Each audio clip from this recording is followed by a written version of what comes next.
Hello குழந்தைகளா, எல்லாம் பார்த்தீங்களா? போன வீடியோவில் ஹனுமாரை பற்றி போட்டிருந்தேன்ல. ஹனுமன் ஜெயந்தி பற்றி எல்லோரும் கோவிலுக்கு போனீங்களா? எல்லோரும் வேண்டிட்டீங்களா? இப்போ ஹனுமாரை பற்றி இன்னும் என்னென்ன இருக்கோ அதெல்லாம் உங்களுக்கு சொல்கிறேன். இப்போ ராமாயணத்தில் ஃபுல் அண்ட் ஃபுல் யாருன்னா ஹனுமார் தான் இனிமேல் நமக்கு. அவரை பற்றி அந்த ராமாயண கதை சொல்லும்போது அப்படியே உங்களுக்கு சொல்லிகிட்டே வரேன்.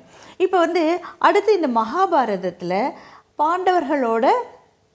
பாண்டவர்களில் இருக்கக்கூடிய பீமனோட அகங்காரம்னு என்ன, ஆணவம், கர்வம், அதை எப்படி அழிக்கிறாருங்கிறத பற்றி இப்போ நான் சொல்ல போகிறேன். சரிங்களா? கேட்குறீங்களா? சரி, இந்த பாண்டவர்கள் யார்? 5 பேர். குந்தியோட பிள்ளைங்க, பாண்டவரோட பிள்ளைங்க 5 பேர். அதில் 2வது பிள்ளை தான் யாருன்னா இந்த பீமன். இந்த பீமன் யாருன்னா வாயுபுத்திரன். பீமனும் வாயுபுத்திரன் தான், ஹனுமாரும் வாயுபுத்திரன் தான். ஸோ அந்த விதத்தில் பார்க்கும்போது 2 பேரும் சகோதரர்கள் தான். ஆனால் ஹனுமாருக்கு பீமன் வாயுபுத்திரன்கிறது தெரியும். ஆனால் பீமனுக்கு ஹனுமார் வாயுபுத்திரன்கிறது தெரியாது. ஸோ இவங்க இப்போ எப்படின்னாக்க இந்த பாண்டவர்கள் கௌரவர்கள்னுட்டு 2 பேர் இருப்பாங்க. கௌரவர்கள் 100 பேர், பாண்டவர்கள் 5 பேர். எப்பயுமே இந்த கௌரவர்களுக்கு இந்த பாண்டவர்கள் மேலே ரொம்ப பிடிக்காது. அவங்கள கண்டாக்க அவங்க மேலே ஒரு ஜெலஸாக இருப்பாங்க. அதனால என்ன பண்ணுறாங்க, அவங்கள சூதாட்டத்தில் கூப்பிட்டு, அதெல்லாம் அவங்களுக்கு மகாபாரதம் சொல்லுவேன் நான். அதில் இன்னும் இந்த மாதிரி விதவிதமாக நிறைய கதைகள் வரும். அப்போ அதை சொல்கிறேன் நான். அந்த சூதாட்டம் ஆடுவாங்க. அதில் இவங்க தோற்று போயிடுவாங்க. அதனால் 12 வருஷம் காட்டில் போய் இருக்கணுன்ட்டு ஒரு கண்டிஷன் போடுறாங்க. அந்த 12 வருஷம் காட்டில் இருக்கும் பொழுது பாண்டவர்களோட ஒய்ஃபு, பத்னி, மனைவி திரௌபதி, பாஞ்சாலின்னு சொல்லுவாங்க, அவளும் அங்கே போய் இருக்காங்க.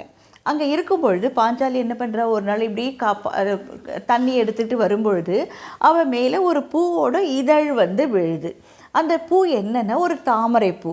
எப்பயுமே நீங்கள் பார்த்தீங்கன்னா தாமரைப்பூ ஒரு 10-15 இதழ்கள் தான் இருக்கும். ஆனால் அந்த தாமரைப்பூவில் பார்த்தீங்களான்னாக்கா ஒரு 1000 இதழ்கள் இருக்கும், பெட்டல்ஸ் இருக்கும். அது அவ்வளோ வாசனையான இருக்கும். அந்த வாசனையாக இருக்கக்கூடிய அந்த தாமரைப்பூலேருந்து ஒரு இதழ் அவள் மேலே விழுது. அந்த வாசனையை பார்த்த உடனே அவள் பீமன் கிட்ட கேட்குறா, இந்த பூ ரொம்ப நல்லா இருக்குது, இது எங்கே இருக்குது, எனக்கு இந்த மாதிரி ஒரு பூ கொண்டு கொடுங்க அப்படின்னு சொல்லிட்டு கேட்குறான். அதுக்கு பீமன் சொல்கிறேன், இது ரொம்ப தூரத்தில் இருக்குது, அங்கே ஒரு தடாகம்னா ஒரு குளம், அந்த குளத்தில் இருக்குது, நான் போய் கொண்டு வரேன் அப்படின்னு சொல்லிட்டு அவர் போகிறார். காடு மலை இதெல்லாம் தாண்டி போகணும் அந்த குளத்துக்கு. அங்கே போகும்பொழுது என்னாருது, வழியில் ஒரு காட்டில் ஒத்தடி பாட்டி மாதிரி இருக்குது. அதில் ஒரு வயசான குரங்கு படுத்துட்டு ரெஸ்ட் எடுத்துக்கிட்டு இருக்காங்க. அதை பார்த்த உடனே அவர் கேட்குறாரு, நீ இந்த மாதிரி போகிறவங்க வர்றவங்க வழியில் நீ இந்த மாதிரி படுத்துட்ருக்கே, நான் எப்படி போவேன் அப்படின்னு சொல்லிட்டு கேட்குறாரு. அப்போ என்ன சொல்கிறாரு, என்னோடய வாலை கொஞ்சமாக நீ நகர்த்திட்டு அங்கே உனக்கு வழி கிடைக்கும், அந்த வழியாக நீ போ அப்படின்னு சொல்கிறாரு. ஏன்னாக்க பீமனுக்கு ரொம்ப கர்வம் அவரோட பலத்து மேலே. ரொம்ப நான் தான் பலசாலி, என்னை விட பலம் கிடையாது, அவருக்கு 1000 யானையோட பலம் இருக்குது அப்படின்னு சொல்லிட்டு ஒரு கர்வம் இருக்குது. அந்த கர்வத்தை போக்கணும் இல்லையா? அதனால என்ன பண்ணுறாரு, நீ என்னோடய வாலை மட்டும் கொஞ்சமாக நகர்த்திட்டு நீ போ அப்படின்னு சொல்கிறாரு. அப்போ என்ன இது என்ன வால் சாதாரண வால் தானே, இதை நகர்த்தலாம் அப்படின்ட்டு அவர் போகிறாரு.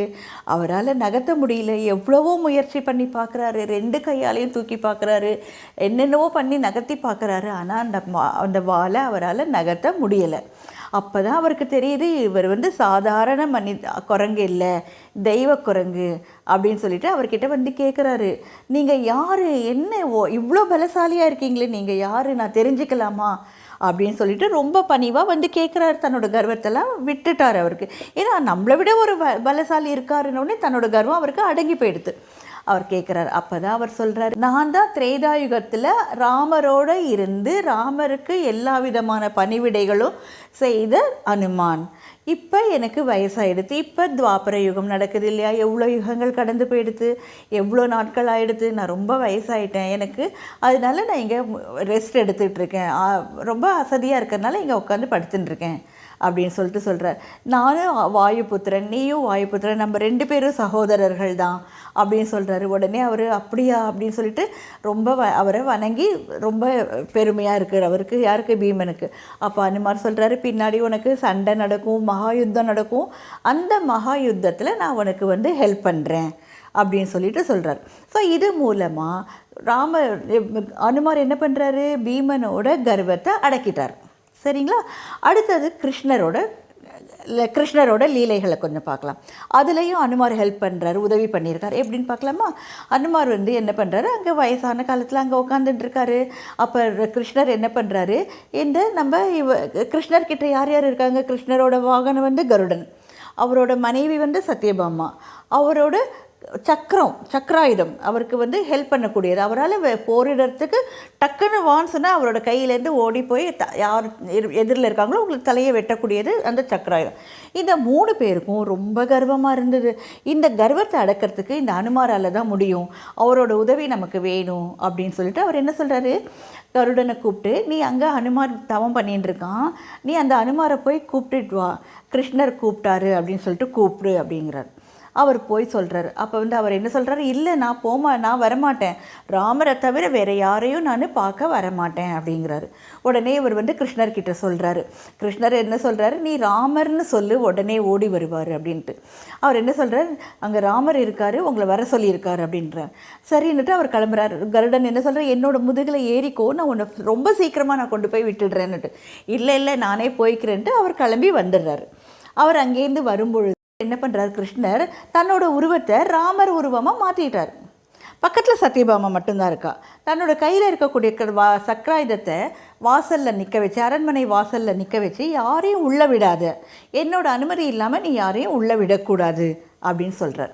அப்போ அங்கேருந்து பறந்து ஓடி வர்றாரு யார், ஹனுமார் ராமரை பார்க்குறதுக்கு.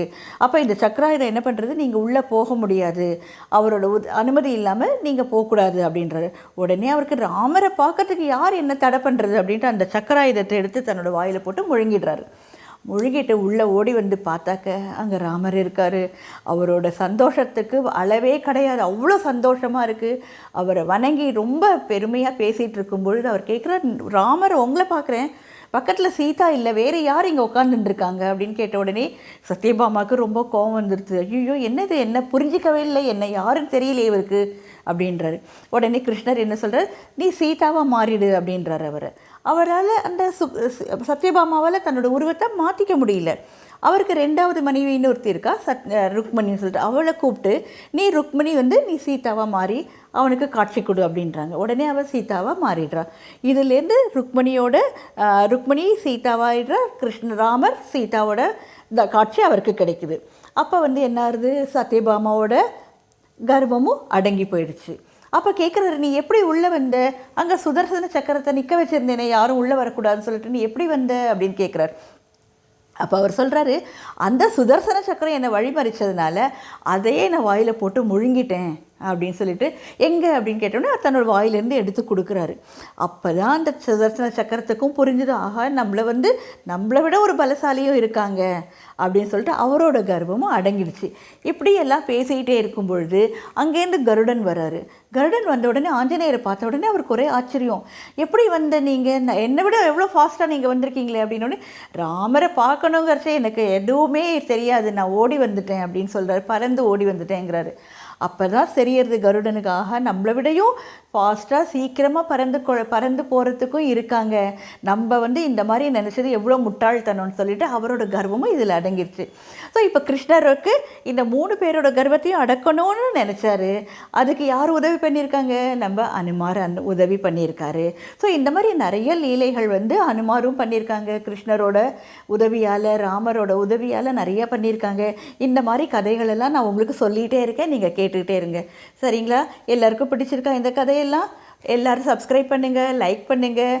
அப்புறம் சிபிஎஸ்சி மெடிசி பாருங்கள். இப்போ எல்லாருக்கும் மாடல் எக்ஸாம் அந்த எக்ஸாம் எல்லாம் வரும், படித்து நல்லா மார்க் வாங்குங்க, சந்தோஷமாக இருங்க. Okay, thank you.